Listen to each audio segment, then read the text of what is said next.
Hi everyone, this is part 3 of our Navaratri Koluvu, and the part 3 is on the steps that approach the top floor where we have the main display. The main display was covered in part 2 and the small display or the preview was covered in part 1, which is on the ground floor. Here in part 3 we start with the Panchabhuta Sthalas.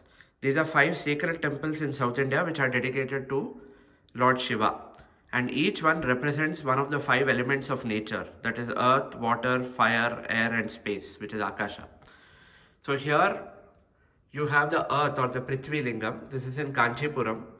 This is Ekambareswarar and Kamakshi. So essentially what you have here is, the legend goes that Kamakshi was under the mango tree. She actually built a lingam out of earth, and then to test her devotion, Shiva sent a flood to wash away the lingam, and then she covers that with her body, and that is the story of the earth lingam, and that lingam is there even now. And the tree, which is that mango tree under which the lingam was constructed, is supposed to also represent the wisdom of the 4 Vedas.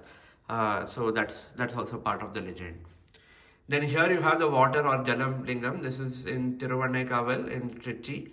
This is Jambukeswarar. So here you actually have the lingam actually being kept perpetually wet by a spring of water, which is there. So this is the water lingam.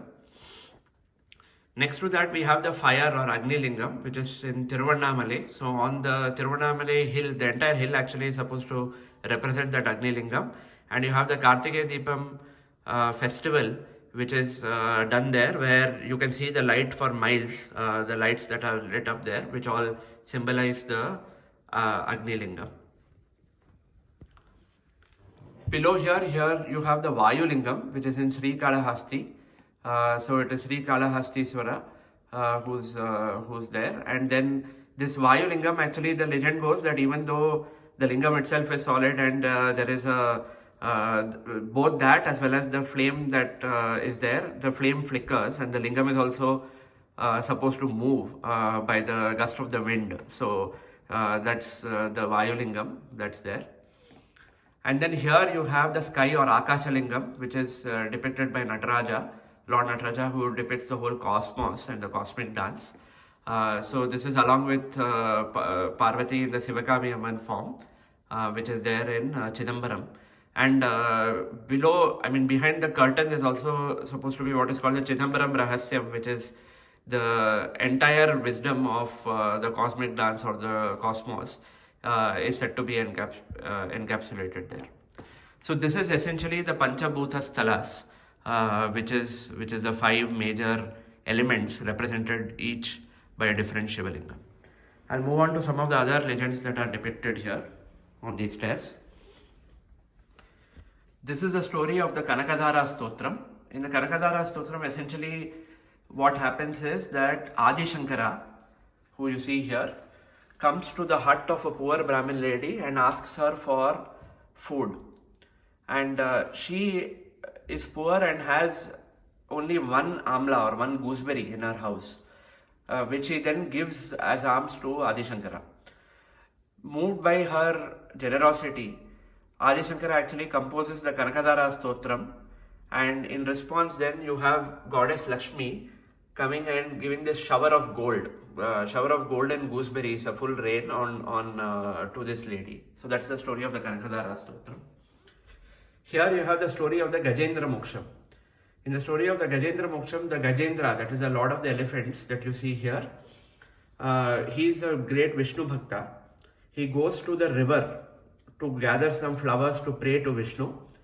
When he is there, the crocodile actually comes and bites and takes hold of the leg of the elephant. And the elephant keeps struggling and praying to Vishnu. And when it's on the verge of death, at that time, Vishnu comes, kills the crocodile with his chakram, and also gives moksham to the Gajendra. And Gajendra hence joins him in Vaikuntham. So that's the story of the Gajendra Moksham. Here we have the story of the Narasimha avatar.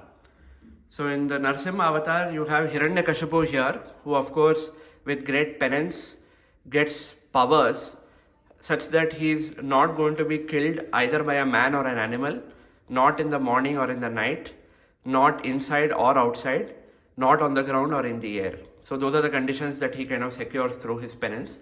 And with that, he becomes very arrogant and lords it over everyone and wants everyone to worship only him. His own son Prahalada, depicted here though, continues to worship Vishnu, and Hiranyakashipu is very angry with that, and then he asks Prahalada, where is your Vishnu?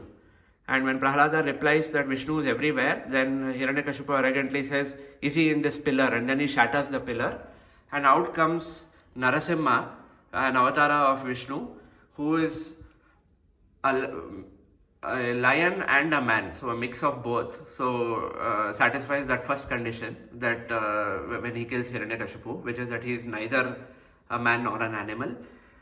He also kills him on the threshold of the palace, so it's neither inside nor outside. He kills him during dusk, so it's neither morning nor night. And he kills him by placing him on top of his thigh, so he's neither on the ground nor in the air. So this is how the legend of Narasimha Avatar goes. Moving on down, there are two other stories here depicted. The first is the story of Kamakshi. We talked about that during the Panchabhuta Stalas. This is the story of Kamakshi in Kanchipuram. So in Kanchipuram, you see here her under the mango tree where she's built the lingam. And this is when she's protecting the lingam from being washed away by the flood that is sent by Shiva. And that's when Shiva and Kamakshi get reunited. That's the legend of Kamakshi. We've kept a Ganesha here not because it's a part of the story, but because every part of the Kolu, we've actually kept a Ganesha idol as an auspicious kind of beginning of that part. And here we have the Meenakshi story. This is what is specifically depicted here is Meenakshi's wedding to Shiva in the form of Sundareshwar. So you see Vishnu here as her brother. You see a lot of the other Devatas as well. So when Meenakshi meets Shiva in the Sundareshwar form, then she gets married to him, and that is what is depicted here. There is also a story that Meenakshi specifically requests Shiva to come in a form which is good looking and handsome. And that form of Shiva, who's normally very rugged and yogic looking, but in this form is actually well dressed, presentable. This form of Shiva is called Sundareshwar. So that's the last legend that is depicted in this part of our Kolu, which is part 3. Part 1 and part 2 are separate videos that you can see on my channel. Thank you.